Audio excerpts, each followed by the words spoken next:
Arena of the Mind. We're back. I hope you guys had a great weekend. I'm Charles Dickson with... I'm Rob Parks. Twitter name at rparksjr85. Right there. Yep. And I am at _Charles Dickson. And you can see it at the below. So I really don't have to explain it a little bit more. Get it right into it. The Giants fall short. Lawrence Times misses the kick for the win at the end of the game.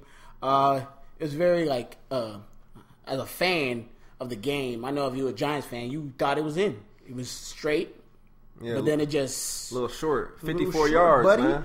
54 yards is tough, and he left it short. Eagles win. Right. Are the Eagles for real? 3-1. It's hard to say if the Eagles are for real right now, man. Their games have been kind of close, and a lot of turnovers. A lot of turnovers.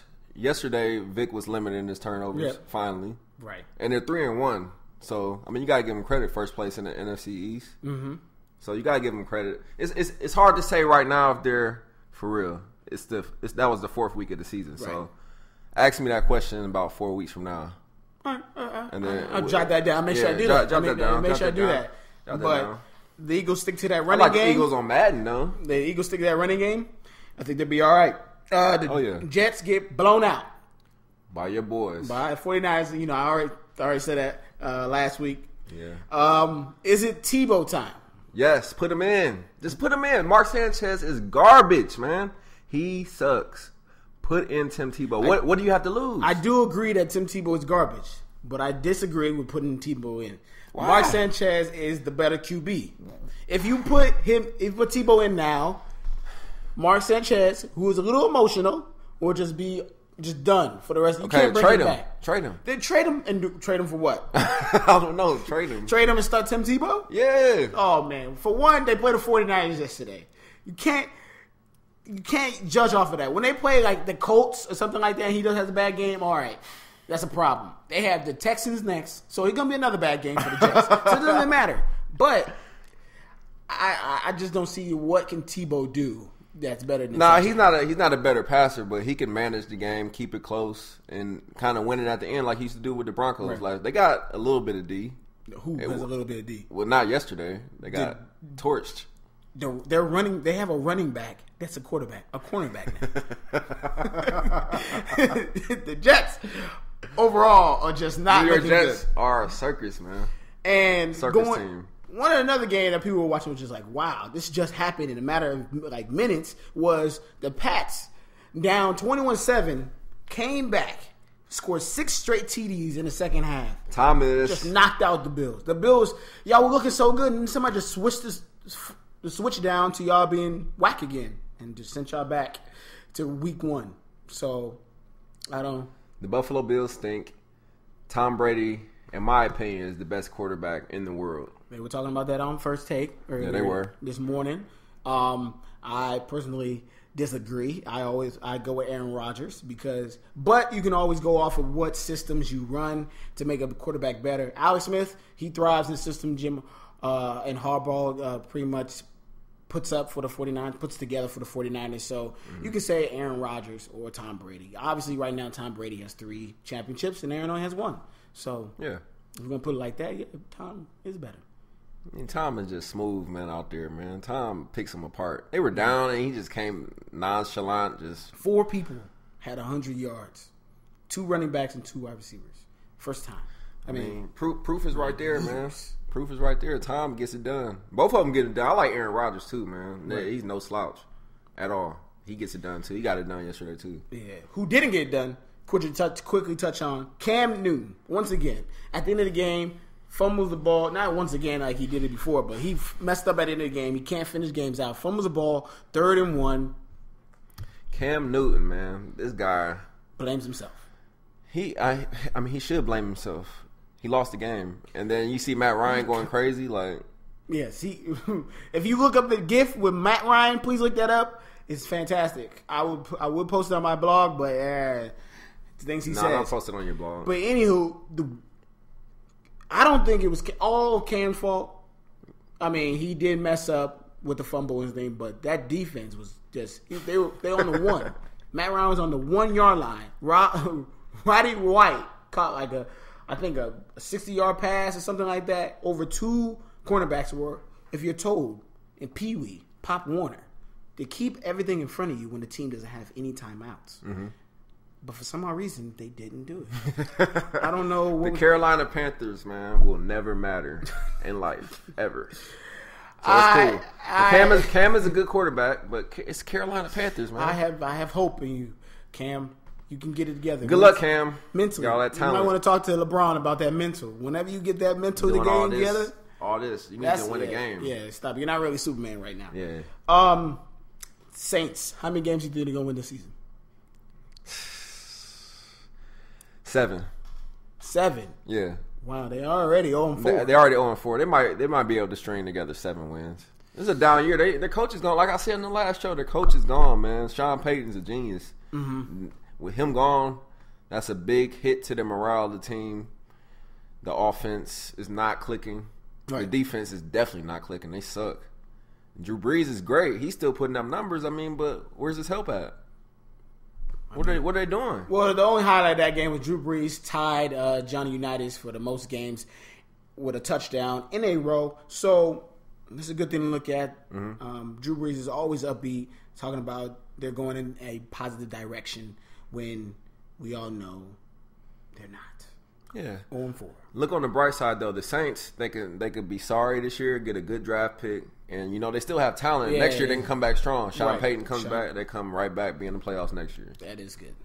So. To college football, the biggest story, I think, of that weekend was Geno Smith, 8 TDs, 656 yards throwing.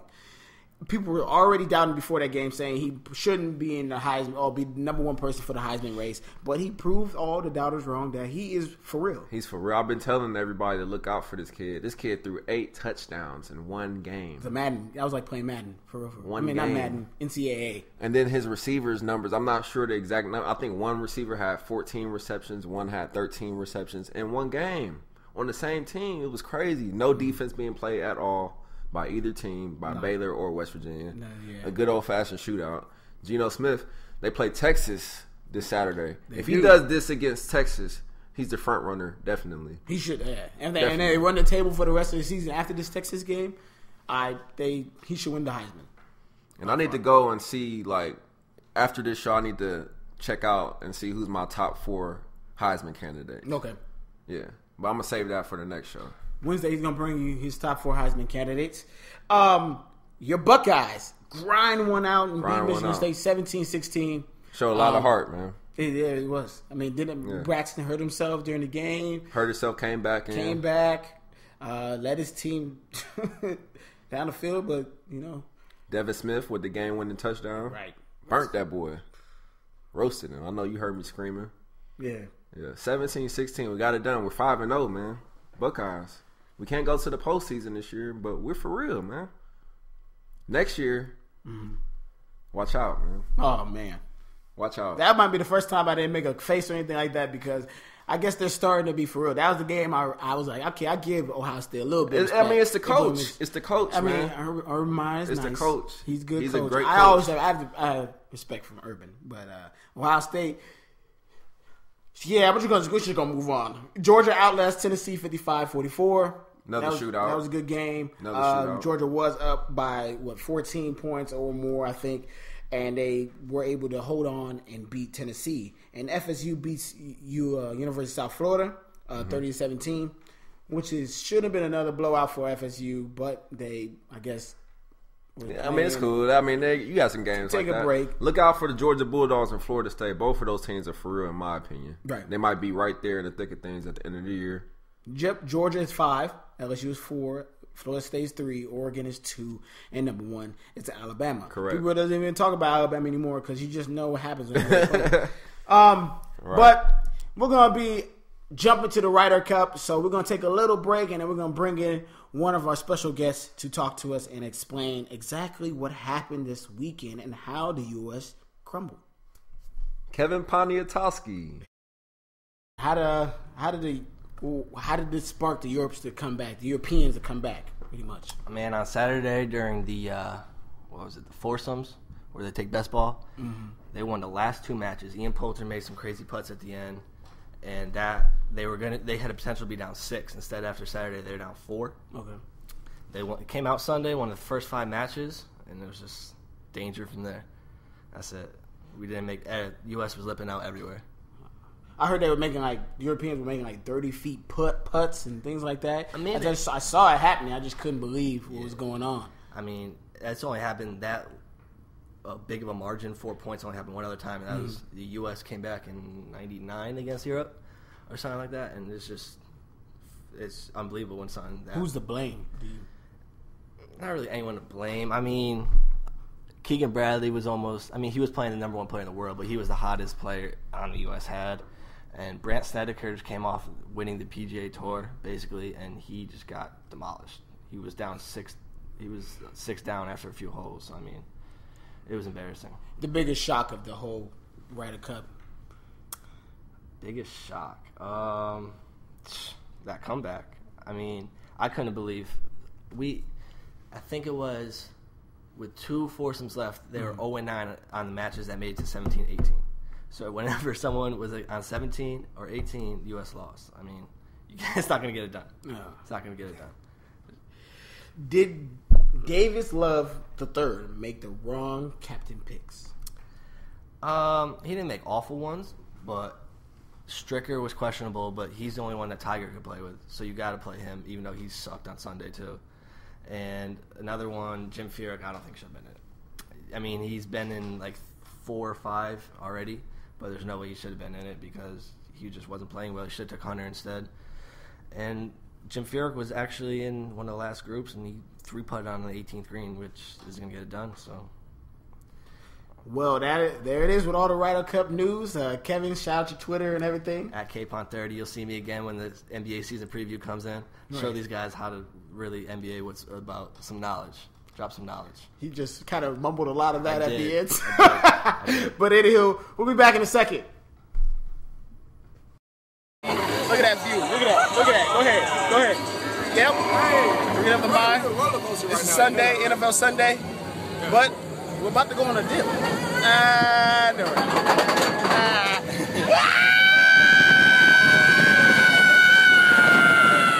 And we're back. Thank you, Kevin, for stopping by and talking Ryder Cup with me. We're going right into the NBA. The NBA season is upon us. Media Day was today.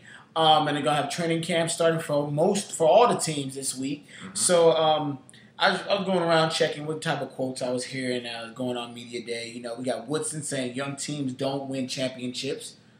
Mike Woodson from the Knicks, right? Yes. Clarify that. Yep. Young teams do not win championships. When's the last time a young team won a championship that you know of? Never. Well, I guess he has a point then. Melo saying he's tired of scoring 30 to 35 points a game. He's going to calm that down for the team to win. Carmelo, you're a scorer. That's what you do. You're not going to change your game at this point in your career. It's going to be your 10th year in the NBA. Right. You know, but you just got to find a balance, man. The Knicks, they got talent, but I doubt you get out the East, man. The Heat run the East. Yeah, pretty much. And the team that's trying to, I guess, help themselves to become a better team is the Chicago Bulls. They just signed, Tom Thibodeau agreed on a 4-year extension with Chicago Bulls. And they're also they're working on a deal with Taj Gibson to also keep him on the team. Also, this is not a joke. Eddie Curry lost 15 pounds before entering training camp with the San Antonio Spurs. So, good job. Eddie Curry. Getting in shape. You do have a ring. I still He does have a ring, doesn't he? And wow. Someone else who has multiple rings, more than Eddie Curry will probably ever get. Kobe Bryant. He's saying that he's going to have a max 3 years left in the NBA. Is this true? No. It's not true. Kobe Bryant, he can play till he's 40 years old. He's 34 right now. He can play till he's 40. Even though he's been in the league 17 seasons. Yeah. I feel like he can play. He's going to play until he beats that Jordan 6 championships. He won 7. I mean, he said it with a smile when he was interviewing with Kurt Rambis that he definitely he said max 3 years. So we're going to see if that happens 3 years from now. I mean, if him and Dwight have a good thing going, he he can technically prolong Kobe's career. Yeah, he can add a spark, pretty much. Exactly.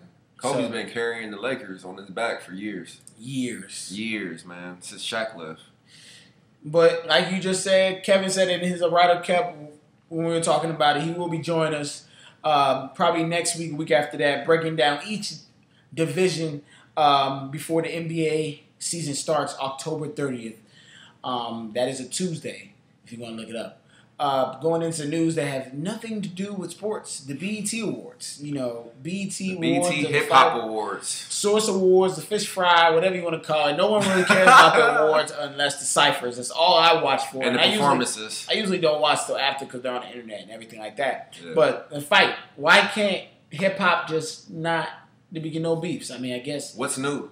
I mean, I like lyrical beefs are nice. I mean, but fighting, physical. You grown men, like what y'all really a shoving match? That's why these rappers are really corny in real life anyway. Right. You know, they're not who they portray themselves to be on wax. So Rick Ross and Young Jeezy just got into it. You know, gunplays, getting jumped by G Unit, fighting. Right. He got jumped.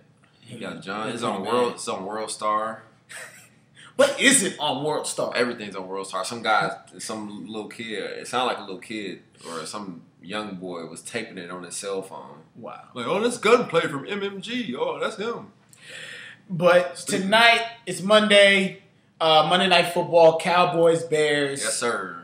I have the Bears. I got the Cowboys pulling it out in Cowboy Stadium. They're at home. Mm-hmm. As long as Tony Romo, as long as he doesn't turn the ball over, which he's prone to do, they should win. They have talent. They do. But this is that's my squad. This is a year in, year out thing with this team. The Bears are Jay Cutler is a head case. Yeah. But I feel like the Bears are going to pull it out. We're going to see. Watch the game tonight, but also keep watching Arena of the Mind Monday, Wednesday, Friday with me, Charles Dickson, and me, Rob Parks. And we are going to say goodbye. Have a good one. Peace. Yeah.